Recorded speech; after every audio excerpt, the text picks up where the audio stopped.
discuss if there's any problems. So you get feedback in that kind of way. And of course, if you have other questions already that you want to discuss, or you want me to go through something again, then you can do that here as well. Okay. So shall we start then with the assignment then? Assignment 3, yeah? Okay. So let me put the assignment up just so we can see it.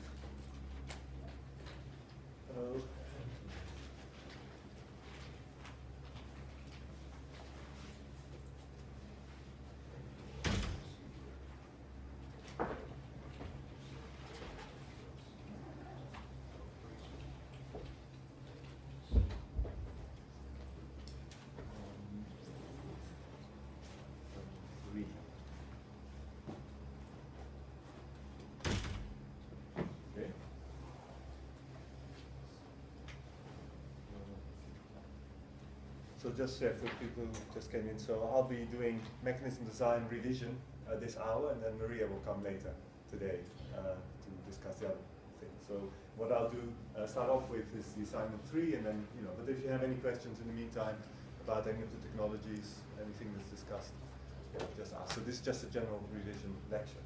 But I think, the assignments may be a good way, a good starting point to discuss. So let's have a look. So I guess you'll remember this question, the mechanism design question with electric vehicles charging. So this is quite interesting because it's actually, a lot of my research involves specifically the application domain of electric vehicle charging. The question is a bit simpler than the research that I've done, which is kind of different type of mechanisms. And this is a real problem that's is being faced. So there's people are proposing all kinds of solutions. So when everyone plugs the electric vehicles, if you have a lot of electric vehicles, and in the future we expect there will be lots of electric vehicles, and everyone plugs them in at the same time when they come home at 6 o'clock, then there's a real problem. So the electricity network cannot cope with it. So there's all kinds of solutions that people are looking for, and one possible solution could be using mechanism design. So now, if you then think about it, so why, how do I get to these questions? If you think about what could be a very simple kind of option that you could use. So suppose you have so much electricity, you need to allocate that, and the electricity becomes available every hour or something like that. The simplest solution would be that first option that I was discussing here. So you have simply an auction every hour, say, or every half hour, and that auctions off the electricity that is available. And that's actually what happens in the electricity market nowadays. You have a double auction that clears every half hour. So it is not far from actually what happens at the moment. But they obviously don't use a Vickrey auction. They use some of these double auctions that we discussed last semester. So this is one option. So you have a Vickrey auction every half hour, every hour, or you have, let's say, multiple auctions. And then the other option is using the VCG mechanism. Okay. So in question A, I wanted you to consider those two possible solutions and see what are advantages and disadvantages. Now, I wanted to see clearly advantages and disadvantages. So both solutions have their own advantages. Okay? So when I ask something like discuss the advantages and disadvantages of these two approaches, I really mean that in a sense. Okay? So it's important to read the questions quite carefully. So what are these advantages? Well, does anyone? So what would be the disadvantage of the Vickrey auction? I think a lot of people had a quick look at the assignments. A lot of people did kind of allude to the disadvantage. So a lot of people said things about efficiency, right? So you have a lack of efficiency, which is good. So, but why, right? Why is the Vickrey auction? If you have every step of Vickrey auction, why is it less efficient than having the VCG auction? Right? So a key thing here is that you have, if you have, say, an auction every hour, you're not going to, and you need multiple units of electricity, right? Then you can maybe, you don't know whether you're going to win future auctions, but you already have to make some sort of decision in the auction that's happening now without knowing the outcome of future auctions. So if you're saying, okay, I don't really need 1 unit, I need 2 or 3 units. So you have these kind of complementary preferences, which are actually, there are examples of that in that table, right? So 1 unit is useless to you, but you only start to have some sort of value for the units when you have 2 units at least. Then you have to start reasoning about the future options, right? So this is kind of what you get in a sequential auction in general. So that means that even though the Vickrey auction itself is incentive compatible when you're just selling 1 unit, when you have multiple of these Vickrey auctions, actually you reintroduce the speculation that we try to avoid with using these kind of incentive compatible mechanisms. So that's kind of the story around it. Obviously, you don't have to write all that down, but so the key things are that so the multiple auctions is no longer incentive compatible. You get speculation, and that can result in inefficiencies. Okay, so it's going to be less efficient than the VCG mechanism. Okay, so and obviously an advantage of VCG is that it is efficient. But there's also advantages to using these Vickrey options every time. So anyone want to have anyone had an answer to what would be an advantage for the Vickrey option instead of the VCG one?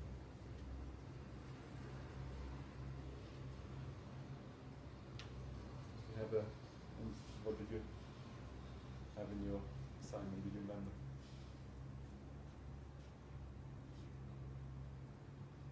Okay, so a simple argument could be just it's simple, right? So the Vickrey option is much simpler than the VCG option to understand. But the main thing is that the VCG suffers from a computational problem. So if you have to find the optimal solution, then that can be. So this is a very toy problem. It's very simple, right? We have 3 agents. We have 1 unit being sold every slot, and we only have 3 slots. And if you increase the number of slots to 10, it's already, you can't do it by hand, and even the computer will struggle to find an optimal solution. If you have to look at all possible combinations of allocating unit to different agents, it grows exponential in the number of units, and I think also in the number of agents. So there's a computational issue there with the VCG option, which the Vickrey option doesn't have. So the Vickrey option simply clears every half hour, decides just in that slot who gets the units, and the highest bidder wins. It's a very simple, straightforward kind of option.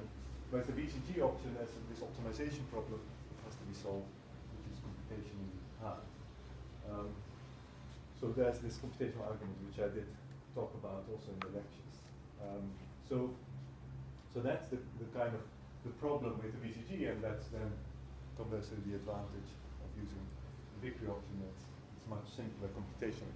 So it's interesting because you can see that the Vickrey option is simple for the auctioneer, but more difficult for the bidders because they have to reason and stuff like that. The VCG is very simple for the bidders because they don't have to think; they just give their preferences, and then the auctioneer does all the work. So you have this contrast between these 2 approaches. Okay? So if you really think about it in practical terms, and you really understand how these mechanisms work, you should be able to come up with some of these arguments. And I saw a lot of these arguments, you have quite good arguments. And there's not a single good answer in this case. So you could have multiple types of answers. Okay? But that would be the kind of ideal answer I was looking for. Right, so does that make sense? Yeah?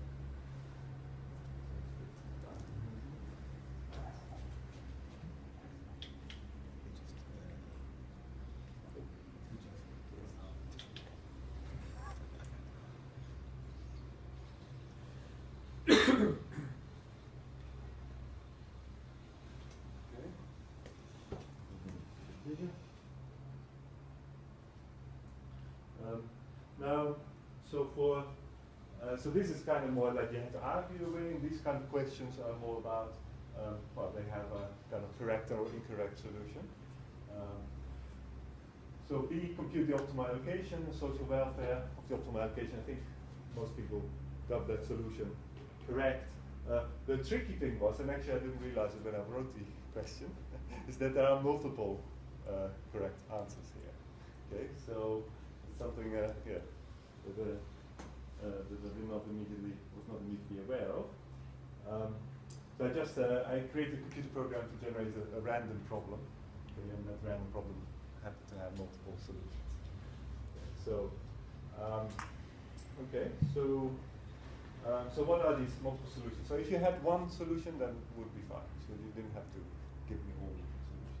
So one possible solution for the optimal is obviously to give, it's not so difficult, I choose a fairly simple one, so where you give 1 unit to the agent 1 at time 2, so the second slot essentially, you give to agent 1, and then you give 2 slots of 3 and 4, you give to agent 3.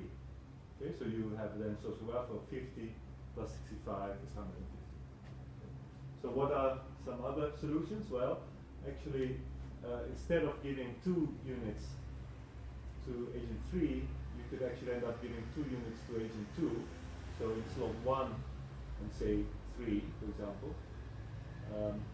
And then you had, and then still 1 unit to agent 1, so you have 50 plus 5 plus 65, which is again 115. Then you have solutions where you could, the previous solution where you could give 0 units to agent 2 or 1 unit to agent 2, it doesn't matter, the social welfare stays the same. So all of these solutions, there's different solutions also, there's 3 or 4 different solutions, they all give the same social welfare. So as long as you found a solution which has a social welfare of 115, that will be fine. So compute the transfers using the Groves mechanism. So that's just applying the kind of the equation from the slides. So for agent 1, we're going to remove agent 1 from the market, and then we have to recompute the optimal allocation without agent 1 in it. So that would be then giving, well, again, there's multiple solutions there, I guess. So giving 2 units to agent 2 and 2 units to agent 3, right?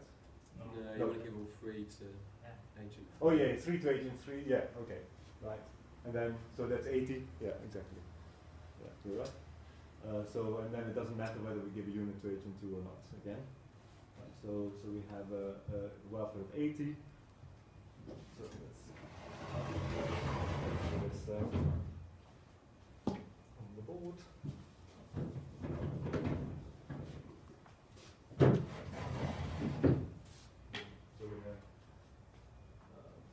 So for the first part, so we had the optimal was 115. That's with all the agents in there.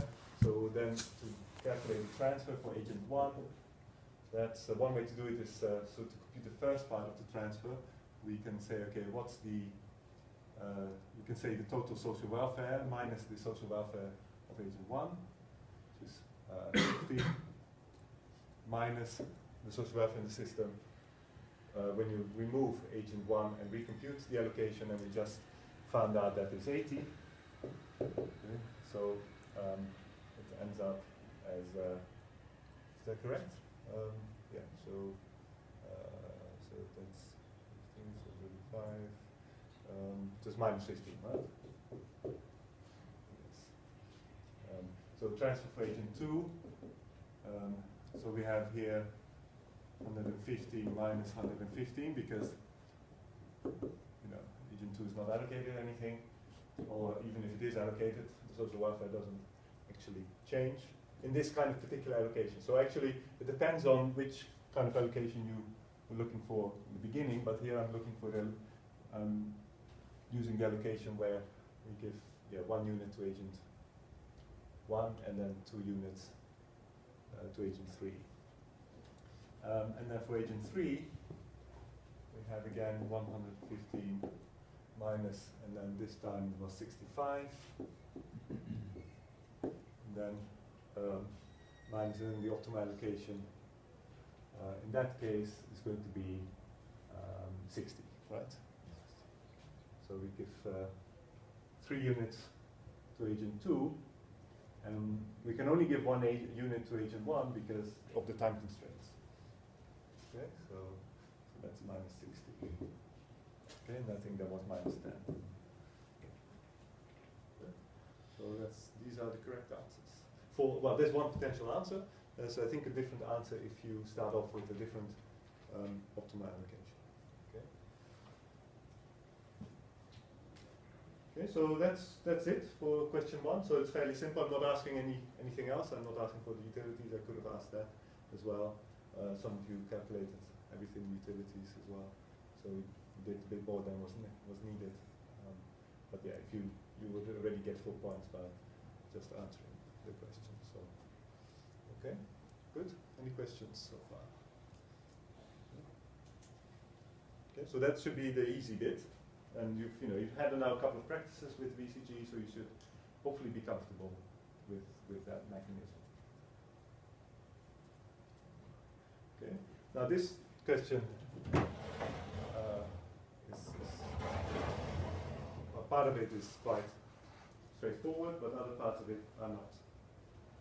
Okay, so this is the online advertising part, but I'm also combining things about the growth mechanism with the online mechanism, with the online advertising mechanisms. So in this case, so assuming advertise bid at true value, compute the allocation and payment, first of all using the generalized second price auction, when the number of slots that are available is 3. So we have to find the 3 bidders that will win, and then so compute and compute the payments, and then the final part is the social welfare. And social welfare is actually the trickiest bit, and all of you got wrong. So let's have a look. Okay, so for that, we have to enlarge. The easiest way to do this is to enlarge the table and adding 2 columns. We can also add the column for question B. So one column which we add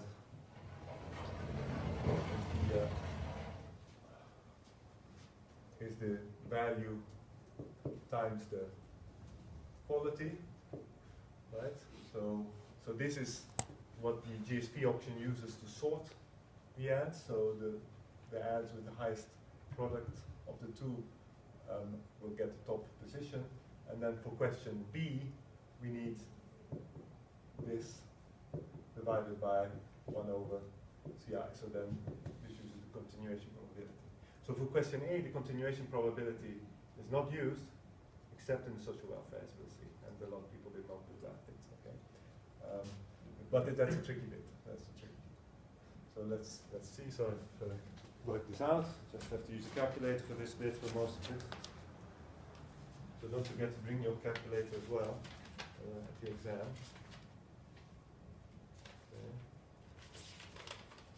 Okay. So you have for 1, 2, 3, 4, 5. You get 2, 6.3, 3, 2.8, 1.6, and then this bit starts a bit too high. So you guys can see? Can you see it? Or probably, yeah.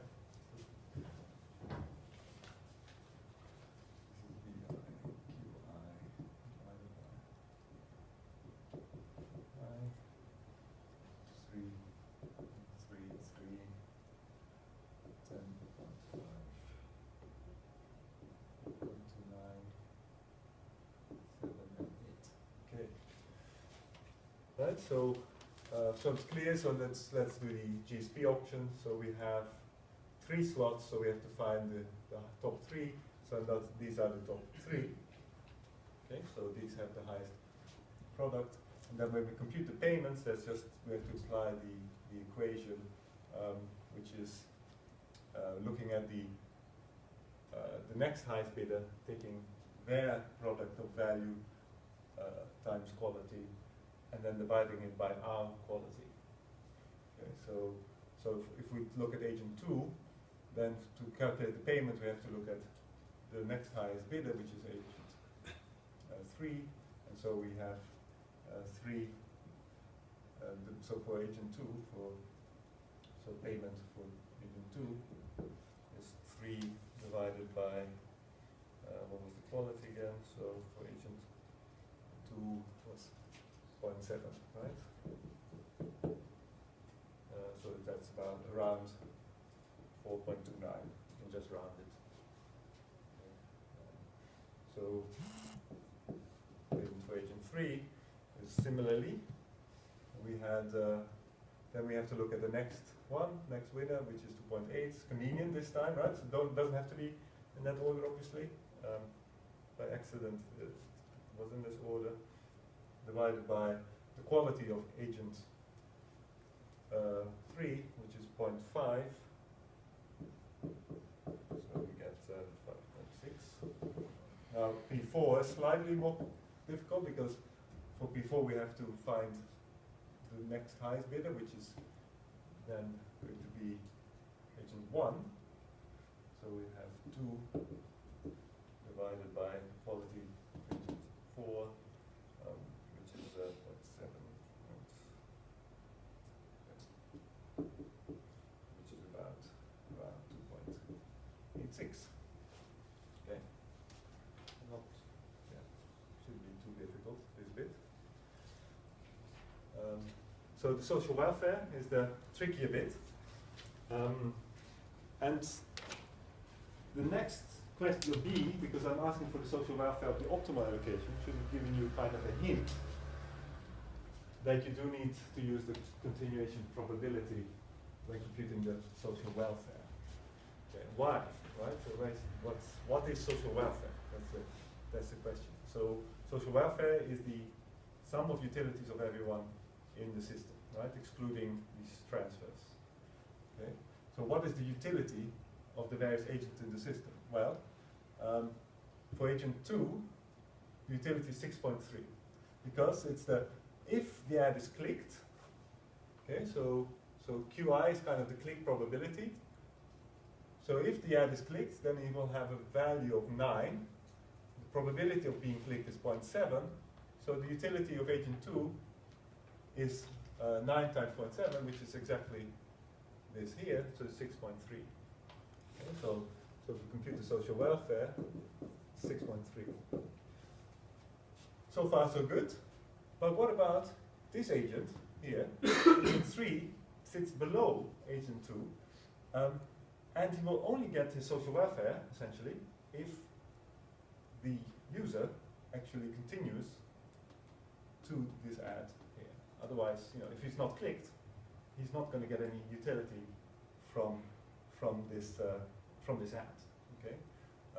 So therefore, you have to compute the probability of being clicked, which is, in this case, is the quality of this agent times the continuation probability of this agent, okay, which gives you the probability that this agent is being clicked.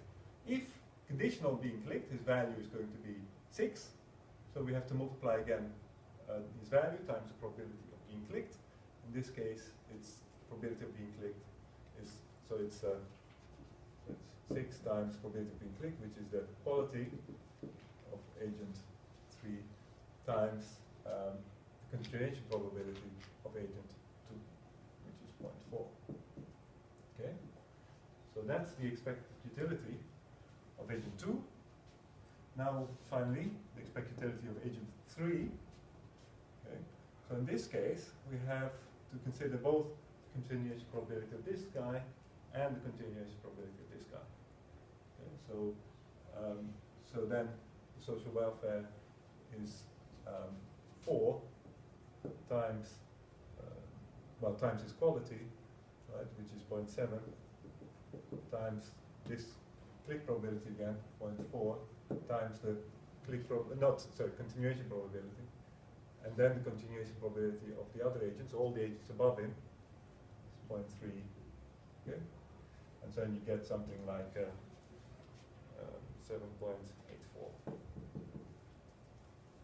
Okay, so that's the correct answer here. So that's the key thing to remember here, that you do need that click probability when computing the social welfare. And if you think about what social welfare really means, that makes sense, right? Should make sense. Okay. Any questions so far? Clear enough? So then question B, then we move on to the optimal allocation. So the key thing here is that the GSP option is not optimal precisely because it does not take into account discontinuation probability. And so for the optimal allocation, we do need to take into account the continuation probability, but luckily there's this method, dynamic programming, which makes it a bit easier, so we don't have to look at all possible combinations. Okay, you could put it in a computer program, run all possible combinations, and find the answer as well, but that's going to become computationally hard, difficult when you have a larger problem. So what then we have to do? So then we need this final column here, which has the VI, QI divided by 1 minus continuation probability. And this was because there's a theorem that says that of the ads that are included, they have to be arranged according to this value.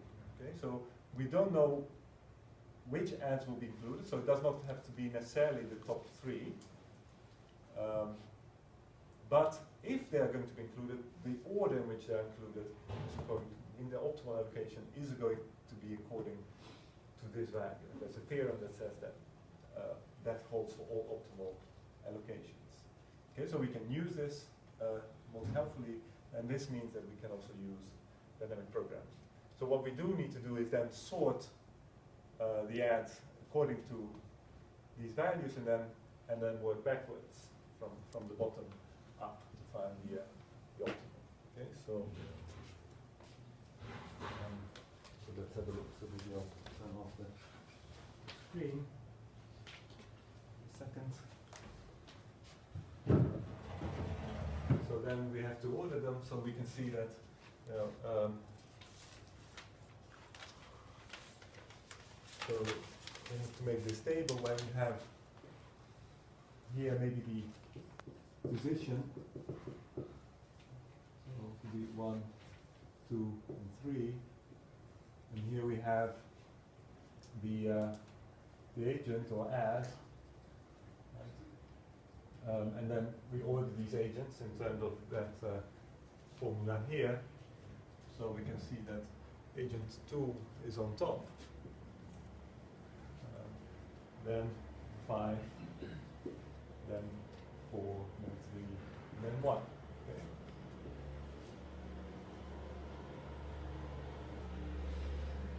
So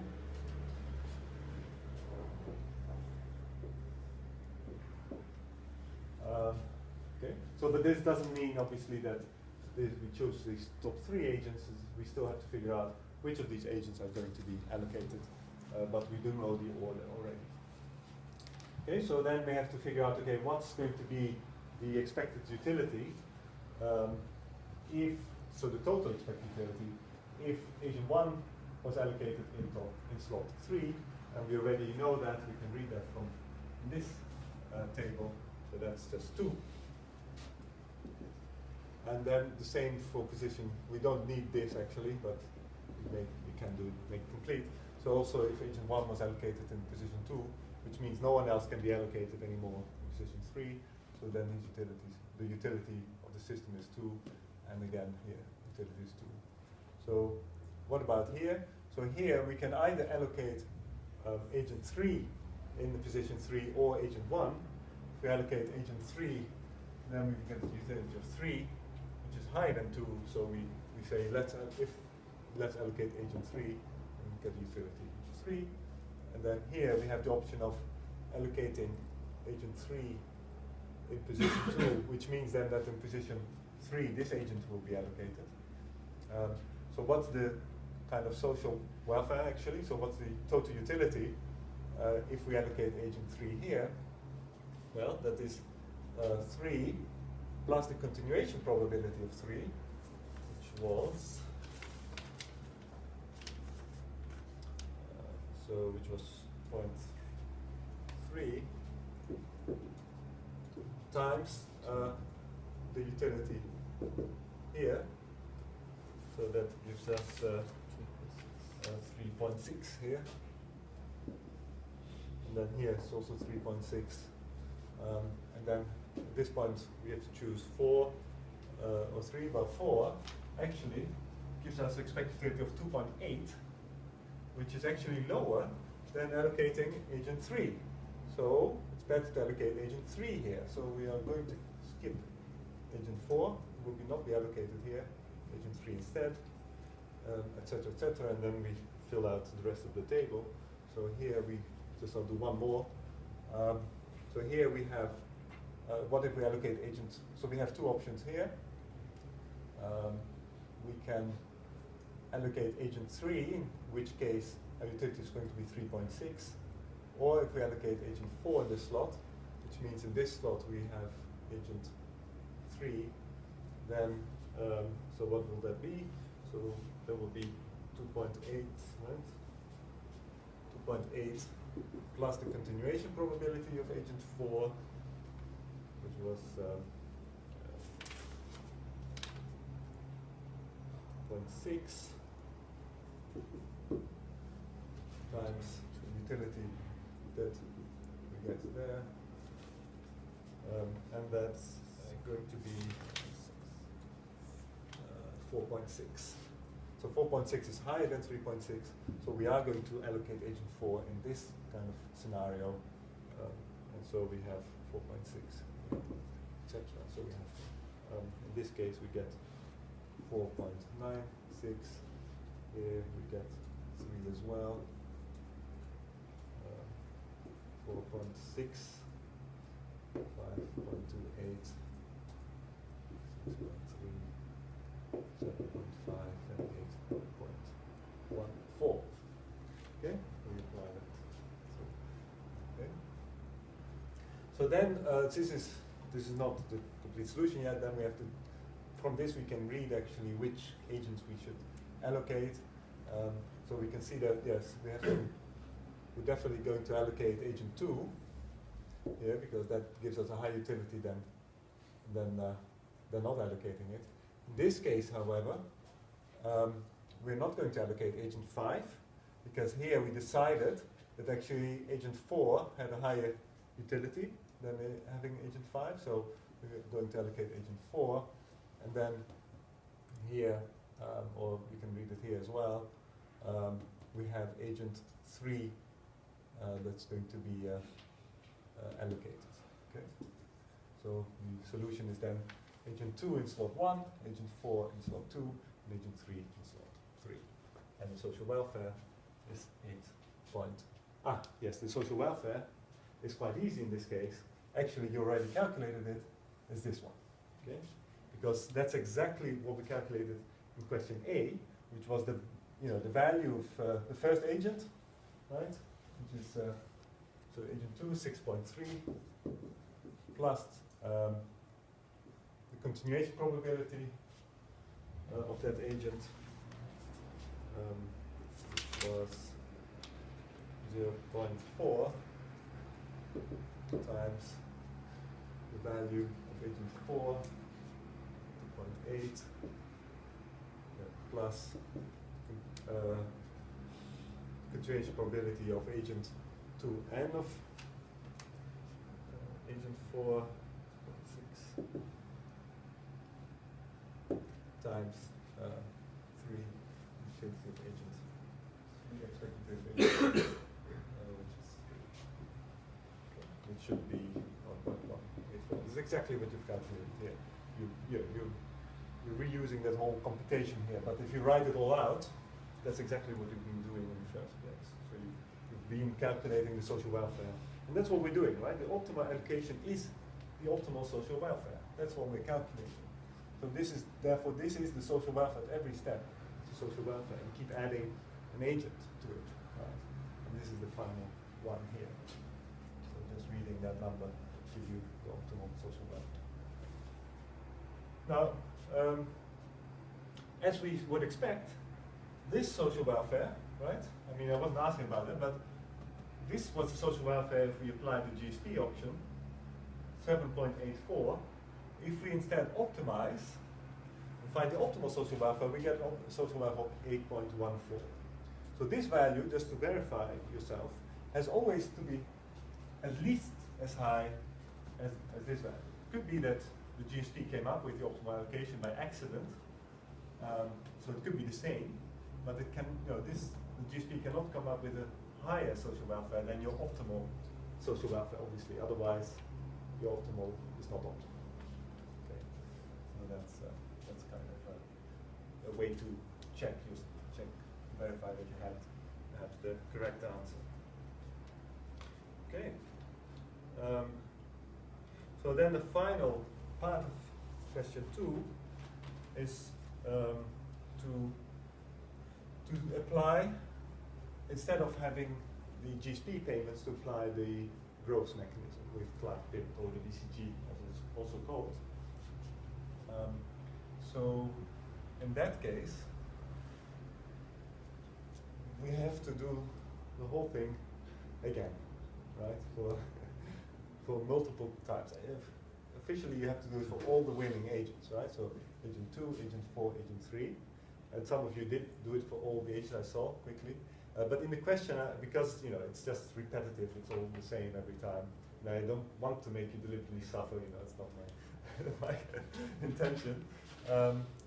So I only asked it to do it for the third, the kth winner. Okay, so that's what I asked in the question. So that means kth winner, in this case agent 3. That's the kind of trickiest one. So you only had to compute the transfers or payments, whatever you want to call it, for agent 3. Okay. So you might have done more work than you needed to do. But yeah, so if you can show it for 1, then I'm convinced that you can do it. So, and that's what the point is of these questions, to see if you've understood. Okay. So let's do it then for agent 3 quickly. Okay, so what do we do? So, well, we just apply BCG as we've learned to do it. So what do we need? Well, it's 2 parts of the payments. One is the social welfare without the agent in it, and then the social welfare recomputed by removing the agent 3 and re-optimizing. Okay, so let's calculate the transfers for agent 3. So the first part, so we have the social welfare, the total social welfare. Okay, and to get the social welfare without the agent in it, we have to compute what is the contribution essentially that agent has made to this value here. Okay, so remember it was the combination of these 3 bits, right? The social welfare. Right? So we have to just take out this bit. Okay, so essentially we have to compute these 2 bits. Okay, so you can either recompute again or just compute this one and deduct it from the social welfare, whatever way you want to do it. So it's that that contribution of agent 3 was very small because he's at the bottom, and there's all these continuation probabilities that that has to be accounted for again. Okay. So that's the first part of the payment. It's essentially that, or essentially this, right? The same. No. Yeah. That's that bit. And then the second part, for the second part, we do need to recompute the optimal allocation. So we have to then take out agent 3. So we have a smaller matrix, and then we have to apply the dynamic programming again to that smaller matrix. Okay? So we essentially take out agent 3, and we start again.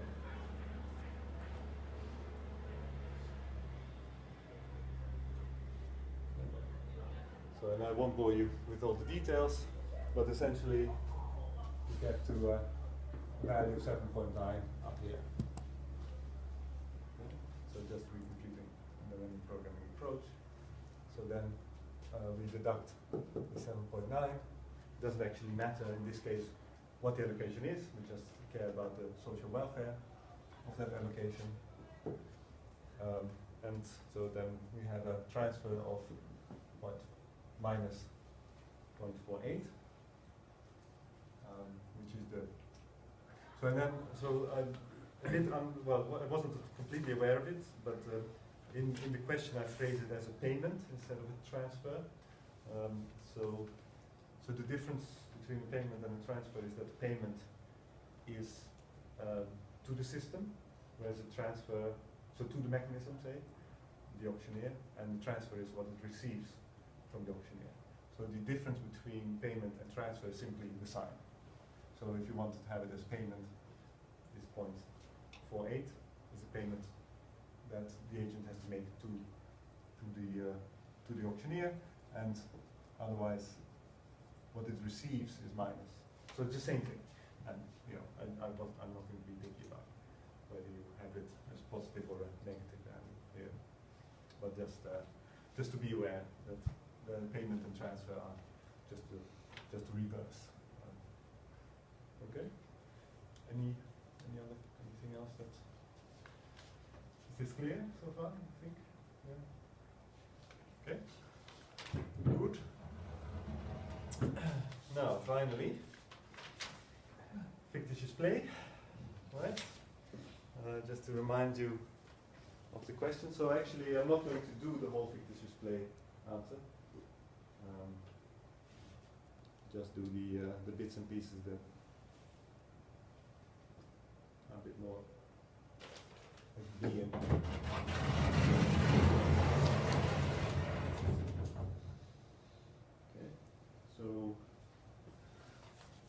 So here, here you just have to implement the algorithm from the slides, taking into account the initial situation, that may be the trickier bit, to make sure that the initial beliefs were in a certain way. I saw one solution which didn't quite answer the question, which is a bit of a shame. I asked for the first 10 iterations, and at least one person only gave me the 10th iteration, which is not, I can't give full marks for that. So I do need to see, the first 10 iterations of the fictitious play algorithm.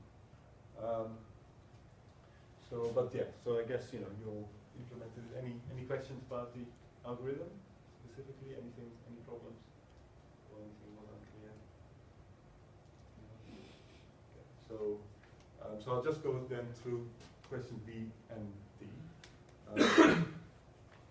So after many iterations, do you observe convergence of the best response strategies? Well, your answer to that should be no.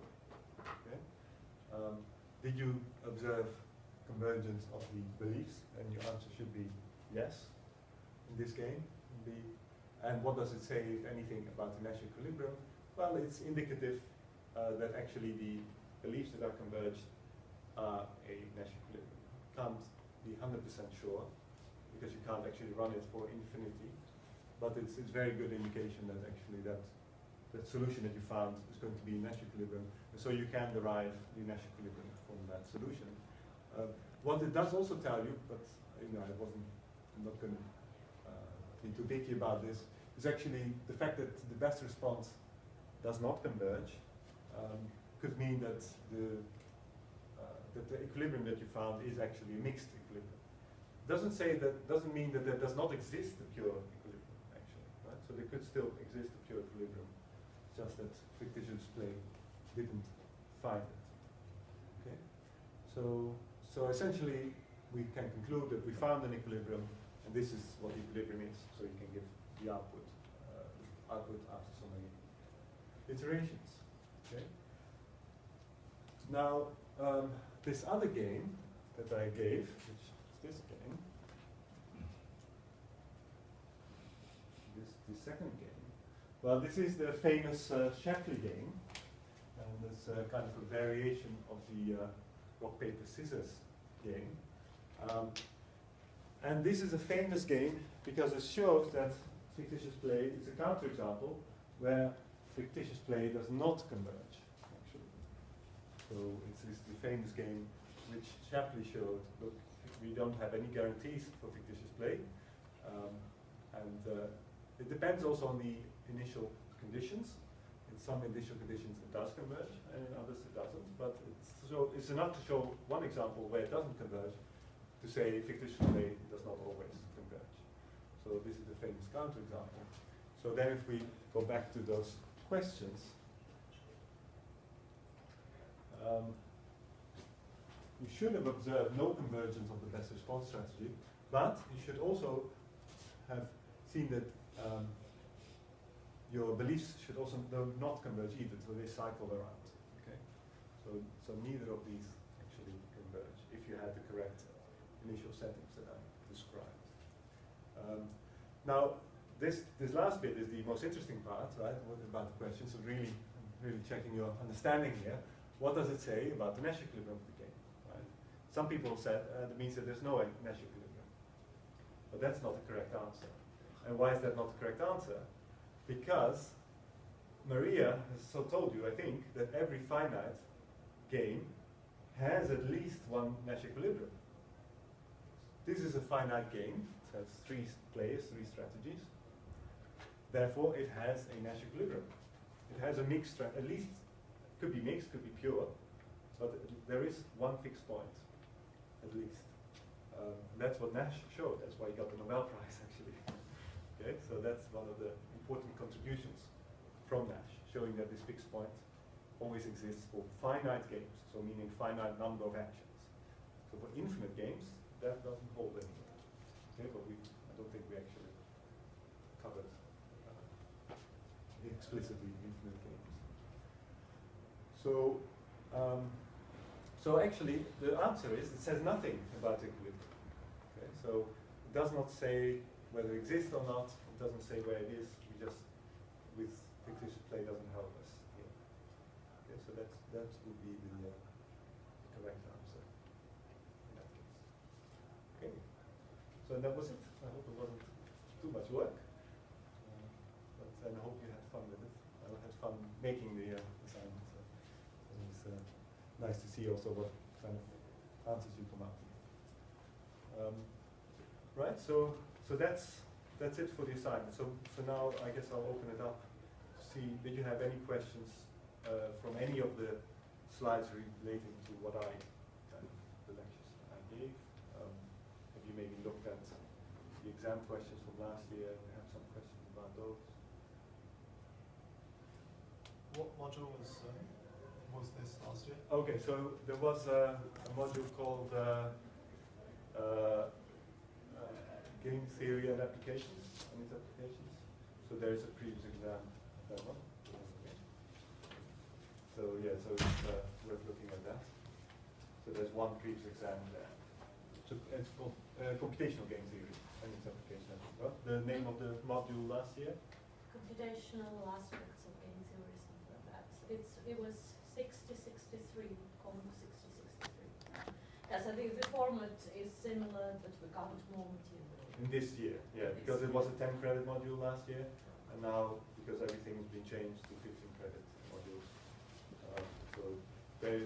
So not everything is covered from last year. So that's why we're doing so many assignments and getting into practice. And also the part of the final exam and the coursework is a little bit different. It was, I think, 2575 in that one, and here it's 2772. Yeah. Just more for homework. Bit more for homework this year.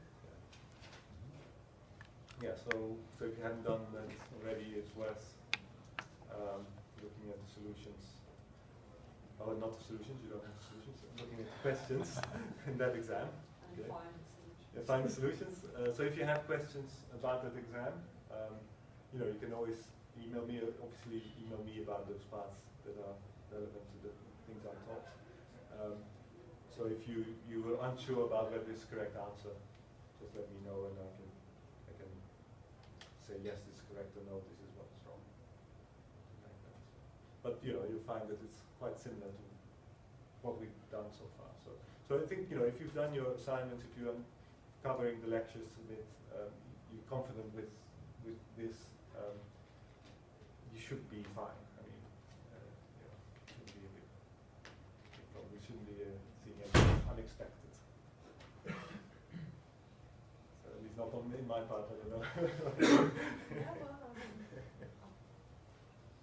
I would object otherwise. But Yeah.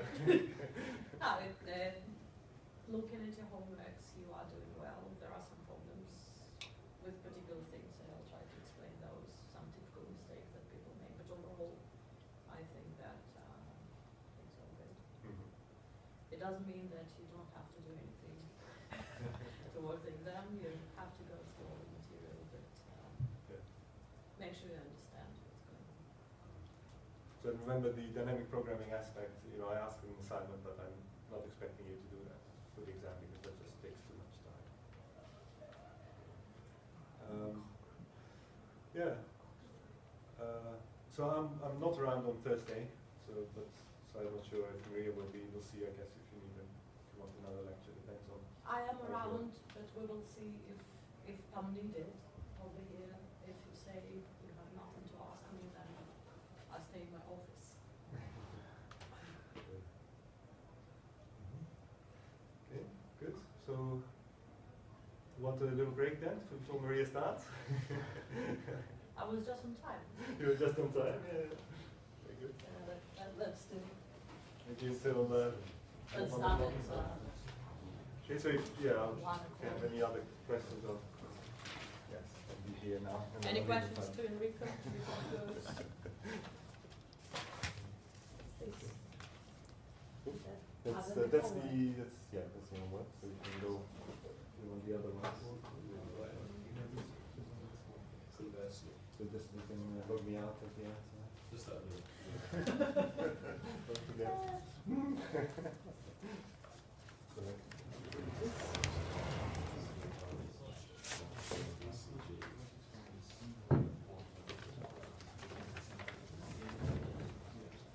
I also brought, there are 4 homework 1 left if you haven't picked yours. It's here.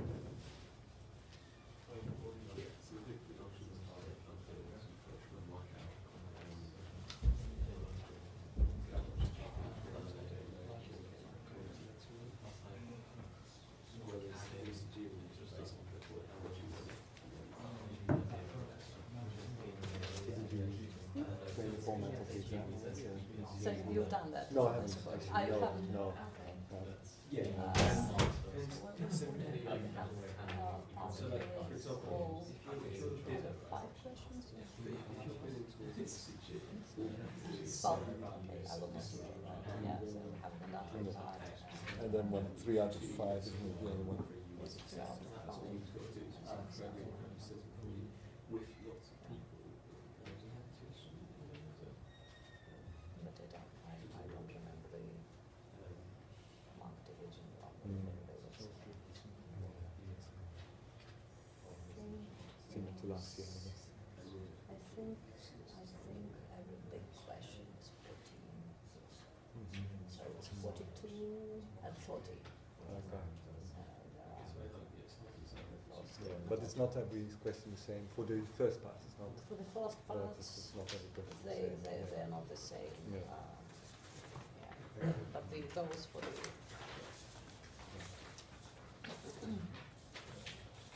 What solutions? I guess I can put them online. Huh? Did you put the other solutions online? no, I haven't. Yeah. Yeah. Although Yeah. It's People all are everything here. in class. Yeah. because of those who came, Yeah. they needed Yeah. a reward, right? Yes. Although, I haven't typed it. So No. Okay, I did that yesterday. I have. Yeah. Well done. Just do all of it. It's fictitious place. So you're not around. I'm doing the Sergey project drivers. Yeah. I'm doing it in the morning, so I'm around, but not I today. see. I see. Okay. Yeah. I see. And I'll be here Thursday and Friday for Vibers. Okay. I have 9 o'clock. 9 o'clock, yeah. But then I actually have, say on Thursday, I have a break from 10 to 11. And then I have one at 9, and then another to 11 or 12. And this hour they Just left. have break, yeah. And for you No, they they put didn't. They put, yeah. They Yeah, I don't know why. They didn't look at the schedule. Must be next week. because I thought that they actually, you know, put this break because they have a class. Maybe Look at just the means. module leaders. Yeah, and then I have just one while left. On Friday.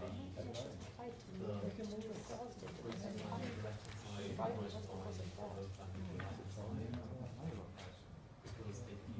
Before it's too late. Yeah. And that's too late. That's it. That's it. Can you move to the week after? Week after not here. Yes. I would rather move it to Thursday. Yeah. But it can be. Well, I'll ask them both. Okay, good. Yeah. I didn't think of it. So when are you having the assignment for already? Sorry? The last assignment? The last assignment they are submitting on Thursday. Oh, okay. And I want to, since I'm here, I want to, yeah, that's why I was actually thinking it doesn't come on Friday, so that the guys can pick it up. Or at least they can limit it. But they can pick it up. Sorry. Actually, I hope tomorrow 9 then, so you can bring it on Thursday. Everything has to be Yeah. expression. We can have a look. Jeff Reynolds. Take your paper. Yeah, because otherwise, but the last one was very easy. Yeah. Wednesday. Yeah. You can see who's not here. Hmm? You see who's missing. Again, 4 people. Oh, right. Four You people are okay? in You class want to with do numbers.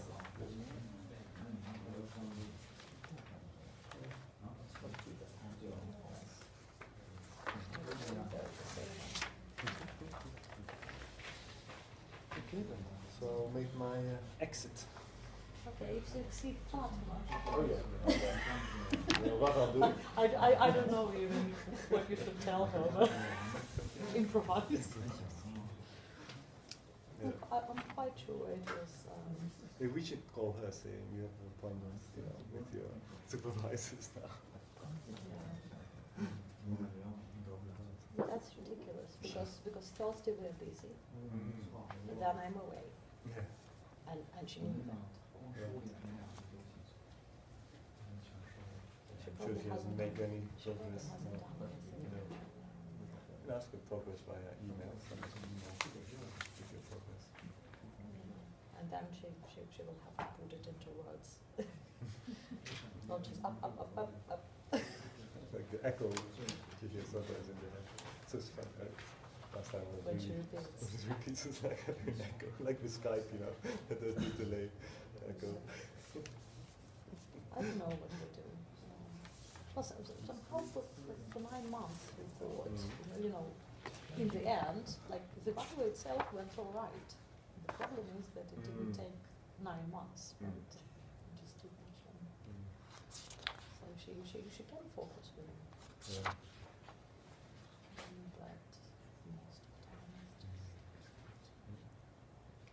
So we'll see, I guess. What's the deadline for the transfer? Have to check in the schedule we made. Okay. I'm afraid she's late again, Mm-hmm. or she would be late again, because Isn't that amazing, yeah. it's been no progress for 3-4 months at all. Starting June. Mm.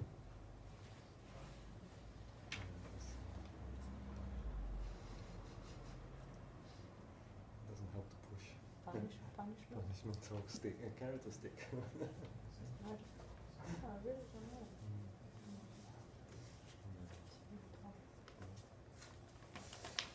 We're very lucky with numbers. Yes. How's your? Hmm? How's, Oh, Raju is Raju also good. good? Raju is also good. Mm. No complaints there. Mm. But Yeah. they say Just sometimes they just have to stop. She might end with an MPhil. relates with her founding, like her home Oh, yeah. founding. She seems very cool on that. Okay, nice.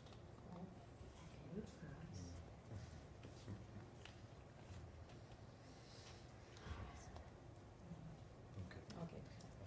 Yeah. Okay then. Good luck. See you later. All right. What would you like first? The first one or the second one? Probably. Well, any of them was some time ago. I just marked the. Okay. Let me remind you. So there was some modification of the prisoner's dilemma, right? And the first question was, how is this problem different from the prisoner's dilemma, and does it have an equilibrium and strongly or weakly dominant strategies? So you could, the first question you could answer in at least two ways, but one way is to notice that the role player here does not have a dominant strategy anymore. Right? So in prisoners,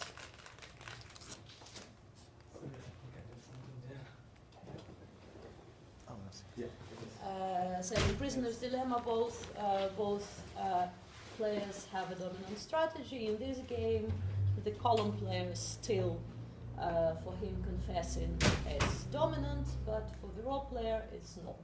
Or you can observe that the structure of payment. So in prisoner's dilemma, we had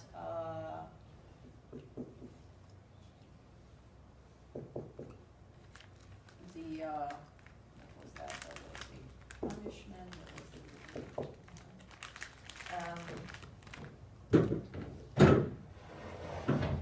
So there were these payments where T was greater than R was greater than B was greater than S, right? And now this is different. Oh, well, sorry, this one, this payment. Okay, so this doesn't hold anymore. So the structure of payments have changed. Or, well, in fact, as a result, the first player does not have a dominant strategy. Now, does it have an equilibrium in strongly or weakly dominant strategies? Well, it still does have an equilibrium in pure strategies, and it will be confess as in prisoner's dilemma. But in this equilibrium, the second player does indeed play his dominant strategy, while with the first one, there is no dominant strategy. So you cannot call this equilibrium in dominant strategies, because for one of the players it's not. So if you say that for one of the players it is still in dominant, for the other one it's not, it's all acceptable, so it's all right. Okay, now what strategies are rationalizable for both of the players and why, right?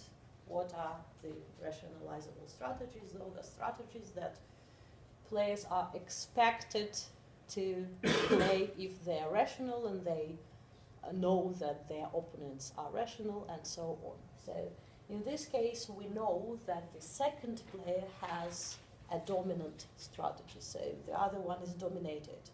So we would not expect him to play his dominated strategy. So the first player, knowing that, would then respond to his dominant strategy, and then for him also denying would not be a rationalizable strategy, although for him it's not dominated now. So the rationalizable strategies for both of the players is to play confess, but we start reasoning from player 2, for whom we can exclude his dominated strategy. And again, if you have maybe a bit larger game, how do you find rationalizable strategies in two-player game? You eliminate strongly dominated strategies. Whatever survives will be rationalizable strategies, but only strongly dominated. Okay. The last bit is the review of strategy Nash equilibrium. Yes, it is. It would be confess. Can it be found by removing strongly or weakly dominated strategies? Yes, it can. What would be the order of elimination? Well, we first can eliminate the dominated strategy for the second player, right? And then, without the first column, we have we can eliminate the upper row for the raw player as well, and that way we find the equilibrium. Questions here? That was a simple one. Okay, this was almost okay, with a little bit of confusion. So let us see what was the confusion about. So here you had to find all pure and mixed strategy Nash equilibria, indicate the corresponding payoffs. So pure equilibria are left down, upright. And to find the mixed strategy Nash equilibria, you also know what to do. So you compare the utilities of both of the players with the mixed strategy of the other.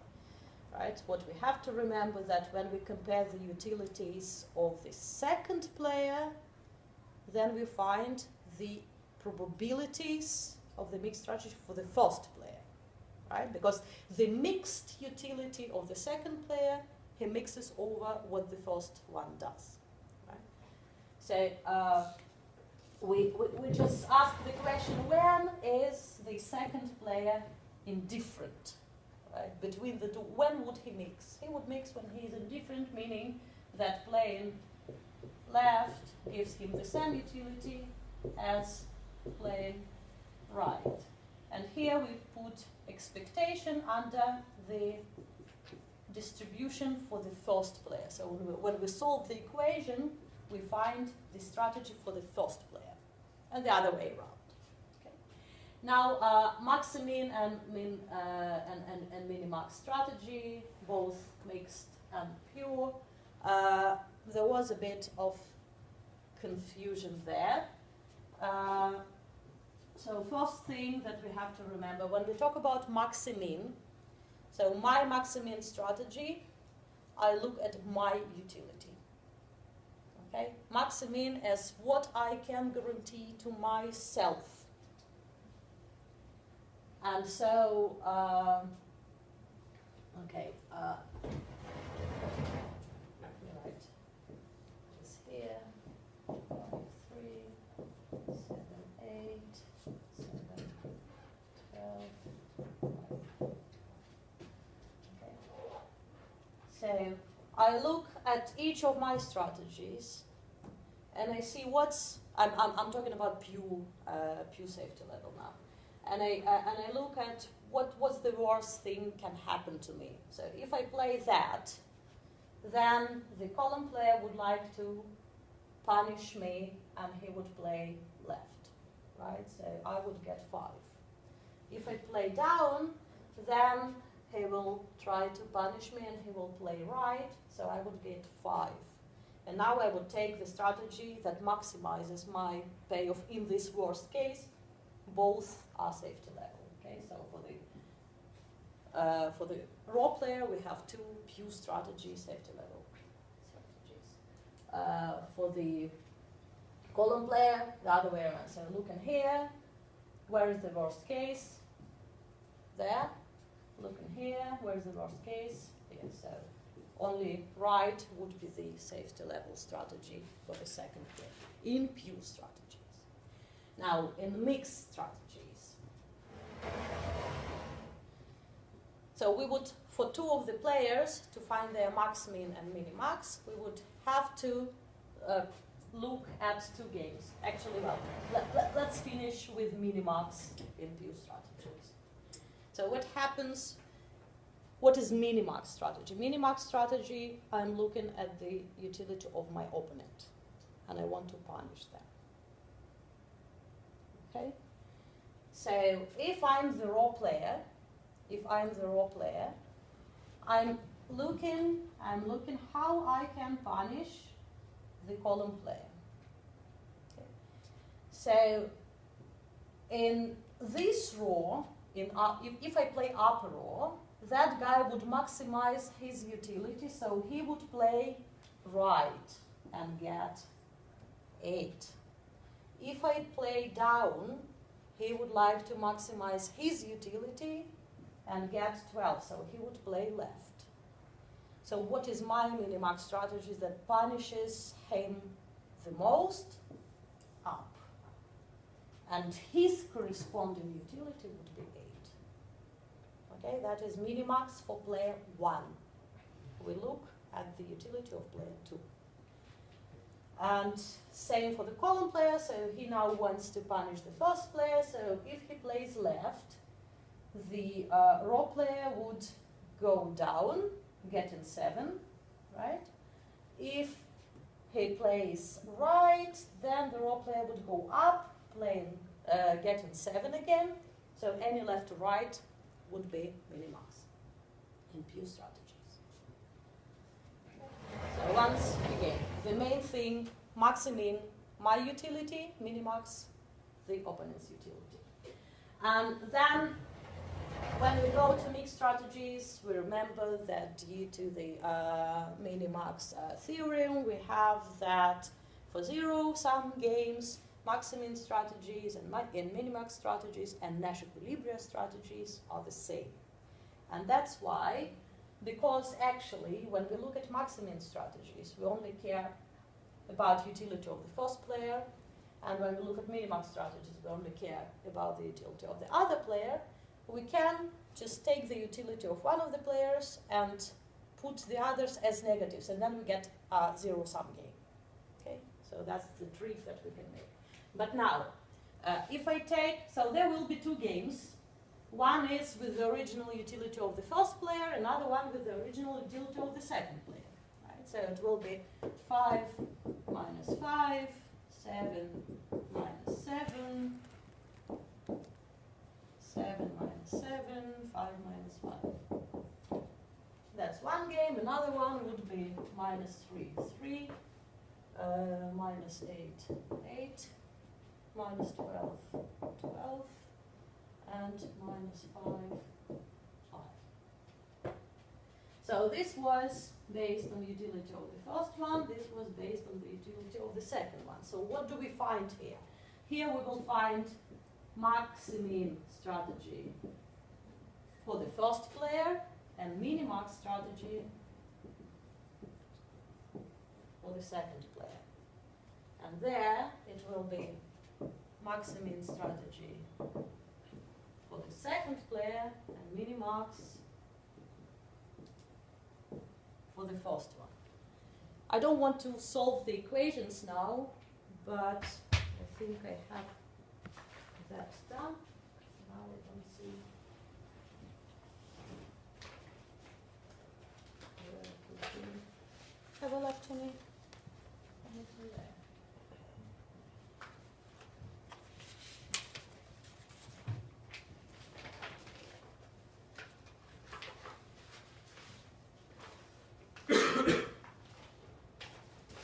I was doing that with me.